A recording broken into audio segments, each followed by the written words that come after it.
My name is Sam Braithwaite, and I'm the Esports Franchise Lead for Heroes of the Storm, Starcraft 2, and Starcraft Remastered. Would you tell me a little bit about your journey through video games and esports in general? Yeah, so I've been in esports and video games my entire career. I started off as a professional gamer, was a team owner. I ran multiple leagues and websites that did tournaments, news coverage, followed esports, and then eventually I got my first job in esports as the director of esports for Heroes of Newerth for S2 Games. And then I've been working with Blizzard ever since. We're here to talk about Heroes of the Storm, and first of all, I just want to know, what do you think really elevates Heroes compared to other similar titles? Yeah, I think one of the things that makes Heroes such an exciting game to watch and such an exciting game to follow is the barrier of entry without the sacrifice of depth. There's a lot of talks of yes, Heroes is a very easy game to be able to kind of pick up and follow compared to other MOBAs in the space, but it doesn't actually take away from the overall gameplay, and that's something that somebody that's played the game for a while will know. This is one of the things that I was actually just talking about with somebody in the stands a few minutes ago that was new to Heroes Esports, and they were asking me, because they were backstage on a tour, and it was the coin flip between Fnatic and Ballistics. And they asked me to walk them through that. And I was explaining how it's almost like a game of chess before the game of chess is played. Because with Heroes of the Storm, there's kind of three key things that you need to think about, while other MOBA games only have two things, which is, one, battleground bans and picks. So when we do a coin flip for Heroes of the Storm, we flip, and then winner gets to choose battleground or first pick. And so you choose one out of 9 competitively viable battlegrounds that the competitors voted on, and then the other person gets to choose first pick. And what makes Heroes cool is that because we have 9 battlegrounds, the hero diversity is significantly different than other games. Because if you're saying Braxis Holdout, for example, which is a 2-lane map, you see a comp of 4 heroes in one lane and 1 in the other. So you want to get a really strong solo laner there, and we get to see wild picks that we don't normally see because of that 2-lane map. While on the other hand, if we play Sky Temple or Cursed Hollow, you see characters like Falstad or Brightwing or Dahaka or the Lightwalking's picked because it's a large global map that really emphasizes being able to zoom around the map. This is something that other MOBA games don't have, and I think that it's one of the things that makes our game really unique and really fun to watch, is that it does feel different every time that you're watching because it's a different battleground that's being played. Excellent. So speaking to a little bit of that entry barrier that you're talking about earlier, so one of the things that struck me about Heroes of the Storm was, as you're saying, it's really easily approached, and it's really easy to pick up.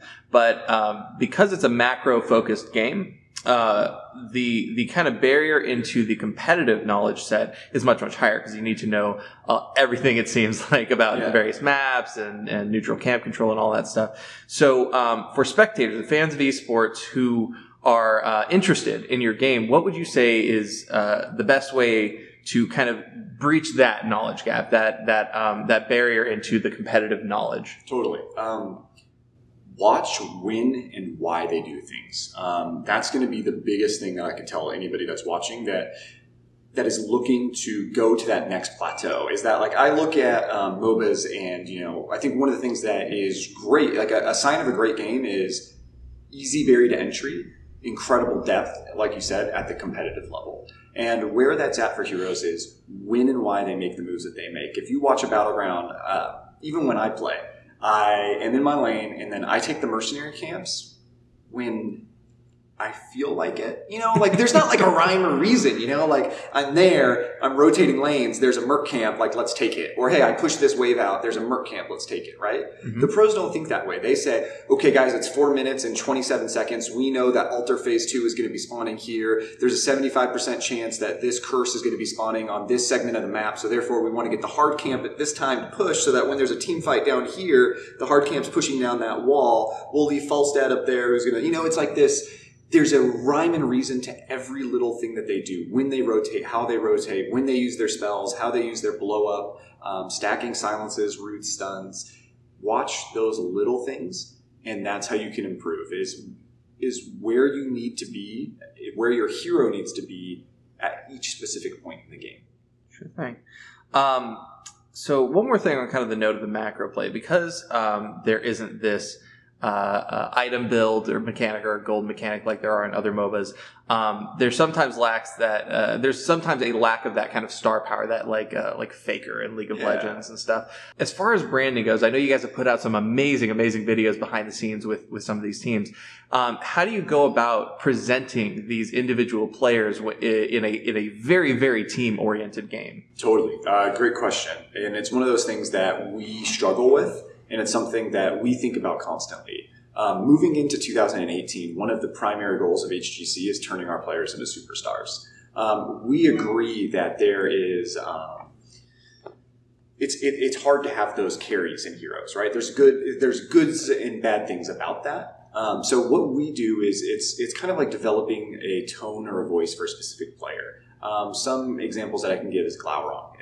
Glaurung is great on specific heroes, but what makes Glaurung a superstar is his leadership and his communication. And so if you've been watching Oracle and the series that we've been putting out, we've been really giving some insight into that. And we're hoping that that's going to draw people to it.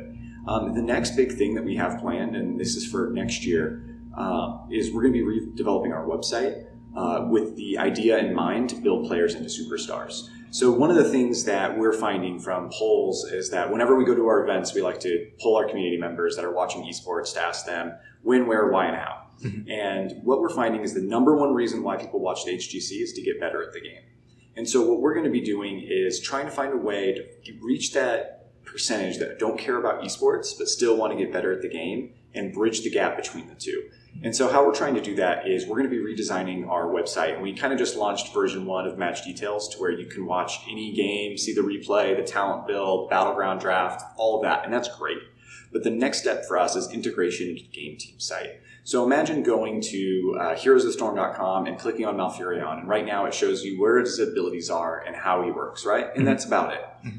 Next year, you should be able to go to that page and it'll say, here are the best 3 pros that play Malfurion. Here's their win rates. Here's their talent builds on every single battleground. Here's their replays. Here's their VODs. Oh, and you know what? Bakery actually has a guide on Malfurion that he made specifically for you guys. And so somebody that's trying to get better at the game, they go, oh, okay, so this Bakery guy's good. Okay, I'm watching this. Okay, I'm getting better. Okay, I understand that. I like the way that he communicates. I like the way that he talks. Who is this guy? Oh, his social media is right there. Okay, I should follow him. Oh, he's playing here. I should watch him play. And we want to build that kind of fan base on knowledge, is actually activating on pros and our community creating content that is based around professional players and users going and seeing that, following it, and falling in love with the players based off of them getting better at the game as the introduction to esports. And so we're kind of tackling the whole superstardom thing on multiple fronts, but those are like the 2 key things that we're doing right now. Excellent. I'd actually like to follow up on that a bit because that's really cool and really interesting. So we haven't really seen very much, developer emphasis on organization or like various esports organizations, players and their kind of third-party educational support and whatnot. So, what is that working relationship going to be like with these esports organizations going forward with the HGC, with Blizzard? Yeah, so one of the things that we're really passionate about with HGC is that communication.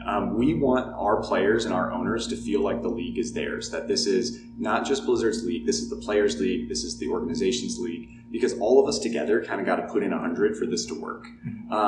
That relationship has only been strengthening. We recently came out with an announcement that we're switching ownership of the slots from right now, we as Blizzard occupy and own those slots, to now the organizations do, to really build those lasting franchises, to allow people to fall in love with Fnatic and know that Fnatic's going to be there, whether it's this roster or a different roster. And so that's kind of that first step. And the second is we actually let our players vote on some of the key decisions that we do in the HGC. So like I said, the Battleground selection pool. At the beginning of the year, we fly all the players in from around the world and we do a summit. And I do a keynote speech, talk to them about here's the rules, here's what you need to know. And then they all get to fill out ballots of like, I want to play on these competitive battlegrounds, and they get to vote for it. They've voted and chosen on which tools that we use for voice comms and how we communicate. They've given us feedback on almost everything. Like we've changed the times of our matches based off of their feedback. We've changed sub rules, roster rules.